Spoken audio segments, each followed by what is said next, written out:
اعوذ باللہ من الشیطان الرجیم بسم اللہ الرحمن الرحیم ان اللہ و ملائکتہ یصلون علی النبی یا ایھا الذین آمنوا صلوا علیہ وسلموا تسلیما۔ اللہ تعالیٰ کا بے انتہا فضل و کرم ہے کہ اس نے ہمیں نبی کریم صلی اللہ علیہ وسلم کی امت میں پیدا فرمایا اور پیدا ہونے کا فخر عنایت فرمایا۔ الحمدللہ یہ فخر رشک انبیاء نکلا، مزید برائے کرم ہوا کہ اللہ تعالیٰ نے قرآن جس نعمت سے وابستہ فرمایا، اولیاء اللہ کے دامن سے وابستہ فرمایا اور ہمیں یہاں تجدید ایمان کے لیے یہاں جمع فرمایا۔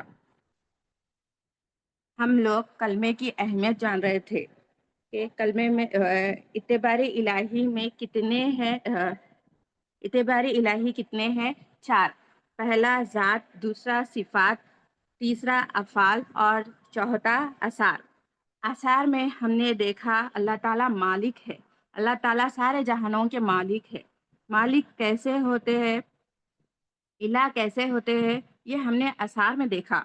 آثار کی توحید دیکھی، شرک کیا ہے وہ بھی جانے تھے۔ اللہ تعالیٰ کے سوا کسی اور کو معبود بذات جاننا یہ آثار کا شرک ہے۔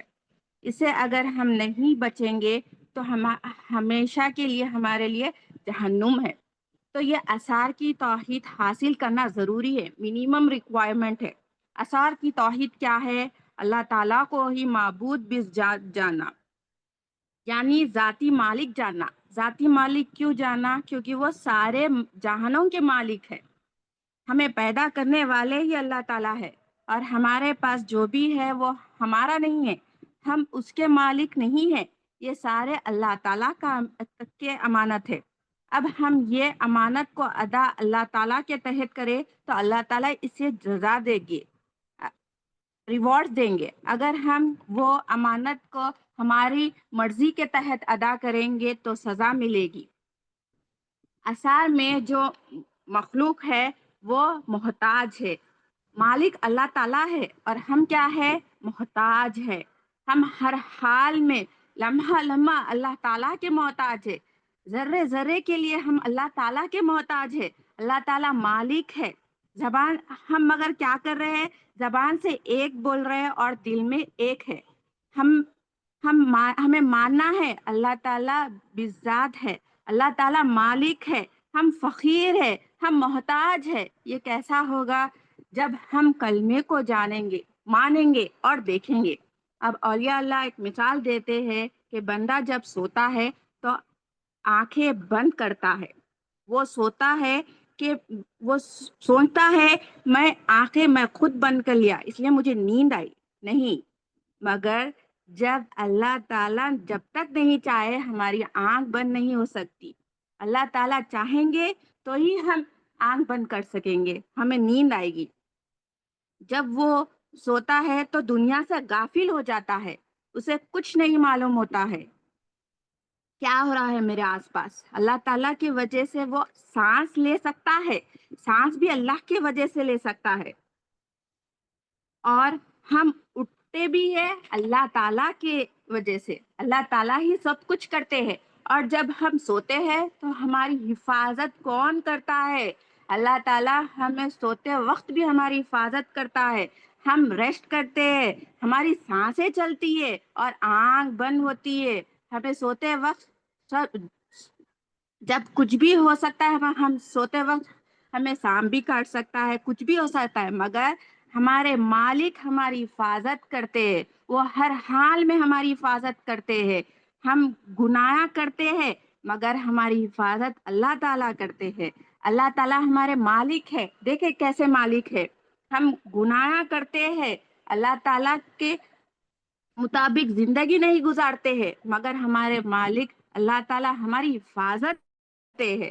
اب قرآن سے سمجھتے ہیں سورہ قصص آیت نمبر 23-24 میں کہ جب مودیت کے پانی یعنی کنویں پر پہنچے تو وہاں ایک لوگ کے مجموعات دیکھے کہ وہ اپنی چارپائی کے پانی پلا رہے تھے، اور یہ موسیٰ علیہ السلام کے دور کا ایک واقعہ ہے، آپ کی امت کا ایک واقعہ ہے کہ آپ نے اللہ تعالیٰ کے بارگاہ میں جو دعا کی، یہاں پر اس کی نقل اللہ تعالیٰ فرما رہے ہیں قرآن مجید میں کہ موسیٰ علیہ السلام نے کیا دعا کی اور اللہ تعالیٰ نے کیا کیا درجات عطا کیے۔ موسیٰ علیہ السلام کا واقعہ یہ ہے کہ موسیٰ علیہ السلام ایک جگہ سے گزر رہے تھے، ایک فرعون اور ایک بنی اسرائیل دونوں آپس میں لڑ رہے تھے۔ فرعون جو ہے نا بنی اسرائیل پر ظلم کر رہا تھا۔ موسیٰ علیہ السلام دیکھے اور جا کے چھڑانے لگے۔ فرعون کیا کیا؟ موسیٰ علیہ السلام سے لڑنے لگا، جھگڑنے لگا، آپ پر وہ چڑھنے لگا۔ موسیٰ علیہ السلام اعلان نبوت ابھی نہیں کیے تھے مگر نبی ہے۔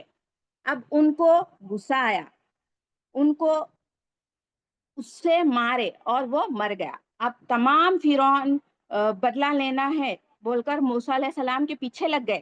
موسیٰ علیہ السلام اب وہ جگہ چھوڑ کر دور چلے گئے۔ 7 دن کے کا آپ نے سفر کیا، جنگلوں میں یہاں وہاں جاتے رہے، ایک جگہ آپ پہنچے۔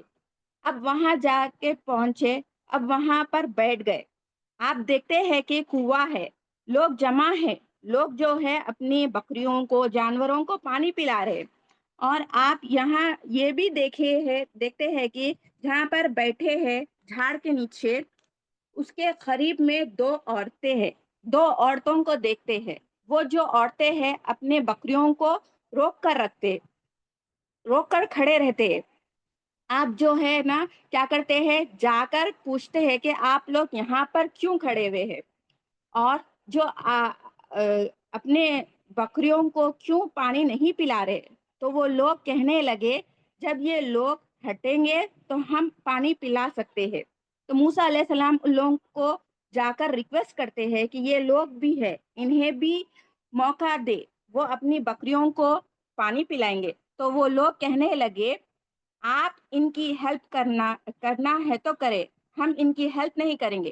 وہ لوگ کیا کرتے ہیں، ڈھکن ڈھانپ دیتے ہیں، جو کنویں کا ڈھکن ہے وہ ڈھانپ دیتے ہیں اور وہ چلے جاتے ہیں وہاں سے۔ اب وہ ڈھکن جو تھا کنویں کا اتنا وزن دار تھا، کنویں کا 10 آدمیاں اٹھائیں گے تو وہ اٹھ سکتا۔ اب موسیٰ علیہ السلام کیا کرتے ہیں، موسیٰ علیہ السلام اکیلے جاتے ہیں۔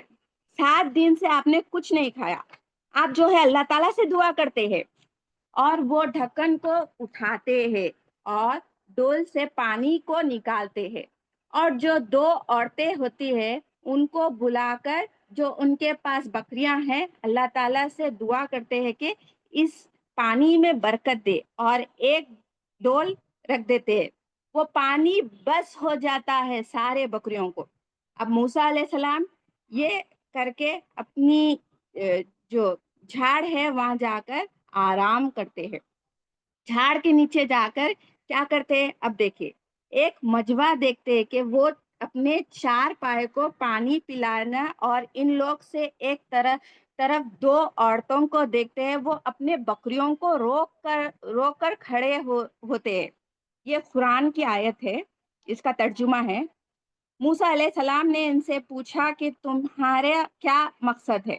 انہوں نے کہا جب تک چروائے اپنی بکریوں کو پانی پلا کر نہ چلے جائے ہم پانی نہیں پلا سکتے، اور ہمارے والد بوڑھے ہیں۔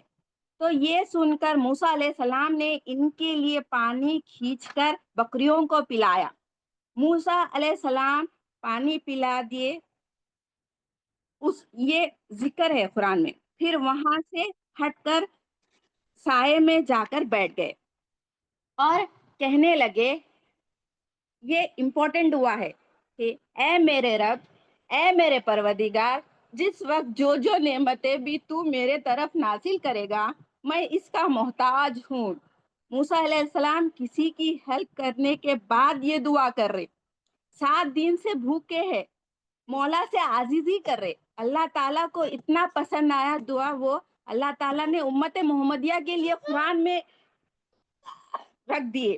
اللہ تعالیٰ کے بارگاہ میں اپنی عاجزی پیش کرے، شکایت نہیں کرے، اپنی حقیقت کو مولا کے سامنے پیش کرے۔ مولا میں محتاج ہوں، آپ جو بھی دیتے میں اس کا محتاج ہوں۔ اب اس دعا کے اثر دیکھیے، اب وہ لڑکیاں وہاں سے چلے گئے۔ وہ 2 لڑکیاں کون تھے؟ حضرت شعیب علیہ السلام جو پیغمبر تھے، جو نبی تھے اللہ تعالیٰ کے، ان کی 2 بیٹیاں تھیں۔ آپ شعیب علیہ السلام کے بیٹیاں کیا کرتے ہیں؟ اپنے والد کے پاس جاتے ہیں اور سارا واقعہ سناتے ہیں۔ ہم ایک نوجوان کو دیکھے، وہ بڑے طاقتور تھے، ایماندار بھی ہے، اور کہتے ہیں وہ سارا واقعہ سناتے ہیں۔ وہ لڑکیاں عرض کرتے ہیں، اے بابا، ہم ایسے شخص کو جو بہادر ہے، جو ایماندار ہے، اس کو ہم ہمارے یہاں نوکر رکھ لیتے ہیں تاکہ ہماری ضرورتیں میں آسانی ہو۔ تو شعیب علیہ السلام عرض کرتے ہیں، تم کیسے کہہ سکتی ہو کہ وہ ایماندار ہے؟ تم کیسے کہہ سکتی ہو کہ وہ بہادر ہے؟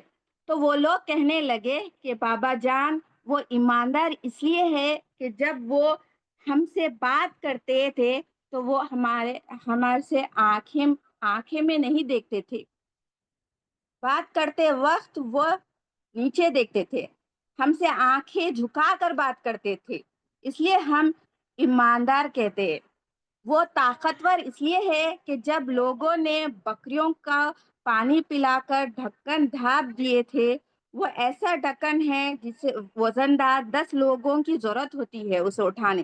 موسیٰ علیہ السلام اکیلے ڈھکن اٹھائے، تو ہم اس لیے کہہ رہے ہیں کہ وہ طاقتور ہے۔ شعیب علیہ السلام کہتے ہیں، ان کو بلا کر لاؤ۔ اب وہ لڑکیاں آتی ہے، قرآن میں سارا واقعہ ہے، اس سے شارٹ کر کر سمجھتے ہیں۔ موسیٰ علیہ السلام کے پاس وہ لڑکیاں آئی، اس میں سے ایک حضرت صفورہ علیہ السلام ہے اور ایک حضرت لے علیہ السلام ہے۔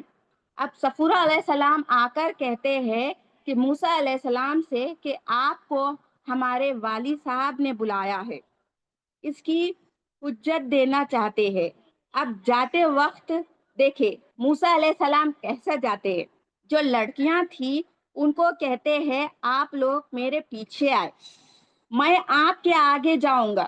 دیکھیں موسیٰ علیہ السلام، انبیاء کا سبق دیکھے، ہمیں اس سے سیکھ ملے گی۔ موسیٰ علیہ السلام کہہ رہے ہیں، میں آگے جاؤں گا، مطلب میری نظر آپ پہ نہ پڑے، آنکھیں امانت ہے۔ اس کی بہترین مثال موسیٰ علیہ السلام ہے۔ پہلے تو بات کی نظریں جھکا کر، اور اب کہہ رہے ہیں کہ میں آگے جاؤں گا، تم پیچھے رہو گی، اور جہاں جہاں جانا ہے مجھے کہہ دینا، لیفٹ جانا ہے یا رائٹ۔ اب موسیٰ علیہ السلام اگزامپل ہے یہاں پر، امانت کا حق کیسا ادا کرے۔ اب آگے چل کر شعیب علیہ السلام سے ملاقات ہوتی ہے۔ شعیب علیہ السلام کہتے ہیں کہ یہ 2 میری بیٹیاں ہیں، میں تمہیں یہاں پر خدمت کے لیے رکھنا چاہتا ہوں، اور میری ایک بیٹی کا نکاح آپ سے کرنا چاہتا ہوں، مگر اس کا مہر یہ ہے کہ تمہیں 8 سال میرے ساتھ رہنا ہوگا، خدمت کرنا ہوگا، ہو سکے تو 10 سال۔ موسیٰ علیہ السلام نے کہا ٹھیک ہے، اور شعیب علیہ السلام نے کہا مجھے زیادہ ظلم کرنے والا نہیں پاؤں گے آپ، چھوٹی چھوٹی بات کو میں نہیں پکڑوں گا۔ آپ نے کہا موسیٰ علیہ السلام 10 سال آپ کے ساتھ رہے، اور آپ کی بیٹی کے ساتھ آپ کا نکاح ہوا، حضرت صفورہ علیہ السلام کے ساتھ نکاح ہوا۔ دیکھے محتاج ہوں بول کر دعا کرے تو اللہ تعالیٰ کیسے صحبت سے نوازے، حضرت شعیب علیہ السلام کے صحبت سے نوازے، جو ایک نبی ہے، آپ بھی نبی ہے، جیسے محتاج ہوں بولے ویسا اللہ تعالیٰ نوازے آپ کو۔ موسیٰ علیہ السلام سے سبق لو۔ اب آپ 10 سال کے بعد حضرت صفورہ علیہ السلام کے ساتھ واپس پہنچتے ہیں، راستے میں اللہ تعالیٰ سے کلام بھی ہوتا ہے آپ کا۔ دیکھیں نبی ہے مگر محتاجی سے دعا کرے، اور اللہ تعالیٰ کیسا نوازے۔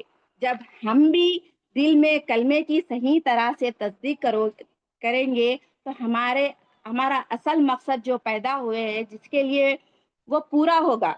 کلمے سے یہ تصدیق کرنا ہے کہ ہم مالک نہیں ہیں، ہم محتاج ہے، اللہ تعالیٰ مالک ہے، ہم فقیر ہے، ہم جو بھی نعمتیں مل رہی ہے وہ سارے اللہ تعالیٰ ادا کر رہے۔ ہمارے پاس ہر چیز امانت ہے، جو بھی ہے رشتے دار سے لے کر ہر چیز اسے صحیح سے ادا کرے. تو پہلے ہمارے دل میں تصدیق کرنا ہے، ہم محتاج ہے، دل میں یقین ہونا ہے کہ میرا کچھ نہیں ہے، سب اللہ کا ہے. اگر ہم خود کو مالک سمجھیں گے تو ہم شرک میں مبتلا ہوگے اور زندگی صحیح نہیں گزاریں گے. جو آثار کا شرک ہے، جو شرک کریں گے وہ جہنمی ہے. ہمیں چاہیے کہ اللہ تعالیٰ سے دعا کرتے وقت یہ دل میں رہے گی کہ ہم محتاج ہے اور سارے نعمتیں اللہ تعالیٰ نے نوازی ہے. تو جو کچھ ہم دعا کریں گے وہ اللہ تعالیٰ قبول کریں گے. جو بھی کام کریں گے اللہ تعالیٰ اسے پورا کریں گے. اور جب بھی ہم محتاجی سے نماز پڑھیں گے اللہ تعالیٰ اسے قبول کریں گے. قرآن میں یہ واقعہ ہے، کیوں ہے؟ ہمیں صرف سن کر چھوڑنا نہیں ہے، اس پر عمل کرنا ہے. ہم محتاج ہے کس کے؟ اللہ تعالیٰ کے. مگر ہماری انڈرسٹینڈنگ کیا ہے؟ میرا یہ کام اس کے وجہ سے ہو رہا، میری ضرورتیں میرے سیلری سے ہو رہی. یہ ہمارے دل میں آتا ہے. کیوں؟ کیونکہ دل میں مخلوق کی محتاجی ہے. یہ شرک ہے. اللہ تعالیٰ کے پاس بہت بڑا گناہ ہے، اسے ہمیں بچنا ہے. ایسا کریں گے جب کلمے کی پریکٹس کریں گے ہر دن اور دل میں تصدیق کریں گے اللہ تعالیٰ مالک ہے، ہم محتاج ہے. اللہ تعالیٰ حاجت روا ہے، ہم حاجت مند ہے. اللہ تعالیٰ ہمارے کام کو صحیح وقت میں پورا کریں گے انشاءاللہ. بس اللہ تعالیٰ پر یقین کرے اور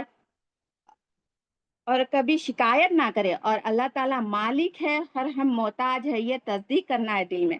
آخری میں دعا ہے کہ اللہ تعالیٰ اور رسول صلی اللہ علیہ وسلم جو بھی کہا گیا ہے، سنا گیا ہے، اسے قبول کرے اور عمل کرنے کی توفیق کرے. آمین. جزاک اللہ خیر.